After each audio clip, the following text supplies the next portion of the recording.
अस्सलाम वालेकुम दोस्तों, हमें उम्मीद है आप सब लोग खैरियत से होंगे। आज हम आप लोगों को हजरत हसन बसरी की जिंदगी की 4 वाक़या सुनाने जा रहे हैं। अगर पोस्ट पसंद आए तो चैनल को सब्सक्राइब और लाइक करना ना भूलिएगा। चलिए शुरू करते हैं।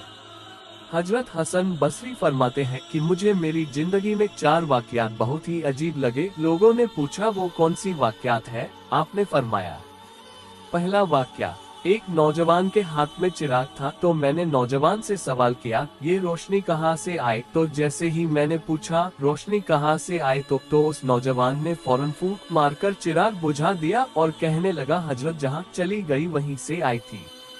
फरमाया कि मैं उस नौजवान की हाजिर जवाबी पर आज तक हैरान हूँ। दूसरा वाक़या, एक बार 10-12 साल की एक लड़की आ रही थी। उसकी बात ने मुझे हैरान कर दिया। बारिश हुई थी, मैं मस्जिद जा रहा था और वो बाजार से कोई चीज लेकर आ रही थी। जब जरा मेरे करीब आई तो मैंने कहा, जरा संभल कर कदम उठाना, कहीं फिसल न जाना। जब मैंने ये कहा तो उसने आगे से जवाब दिया, हजरत मैं फिसल गई तो मुझ नुकसान होगा, आप जरा संभल कर कदम उठाना, अगर आप फिसल जाए तो कौम का क्या बनेगा।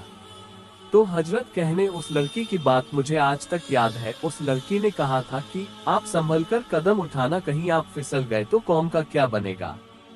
तीसरा वाक़या, एक बार हमने एक हिजड़े को देखा। जब उसे पता चल गया कि मैंने उसे पहचान लिया है तो मुझसे वो कहने लगा, मेरा राज न खोलना, अल्लाह ताला कयामत के दिन तुम्हारे राजों पर पर्दा डालेंगे। फरमाया कि मुझे आज भी उस हिजड़े की बात याद है। चौथा वाक़या, एक आदमी नमाज पढ़ रहा था। उसके सामने एक औरत रोती हुई खुले चेहरे खुले सर के साथ उसके आगे से गुजरी। जब उसने सलाम फेरा तो उस औरत से बड़ा नाराज हुआ कि मैं नमाज पढ़ रहा था, तुझे शर्म नहीं आई, तुझे ध्यान नहीं, नंगे सर खुले चेहरे के साथ मेरे सामने से गुजर गई। औरत ने पहले माफी मांगी और फिर माफी मांगकर कहने लगी, देखो मेरे शौहर ने मुझे तलाक दे दी है और मैं उस वक्त गमजदा थी, मुझे पता न चला कि आप नमाज पढ़ रहे थे। मैं इस हालत में आपके सामने से गुजर गई, मगर मैं हैरान हूँ कि आप अल्लाह की मोहब्बत में कैसे गिरफ्तार हो खड़े हो परवरदिगार के सामने और आप मेरा चेहरा देख रहे हो।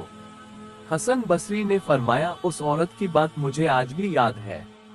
जी हाँ दोस्तों, आजकल हमारी नमाज का यही हाल है। नीचे की मंजिल पर नमाज पढ़ रहे हो और ऊपर की मंजिल पर कोई हमारा नाम ले तो हमें नमाज में पता चल जाता है कि हमारा नाम पुकारा गया है। हमारी नमाज का नियत का ये हाल है।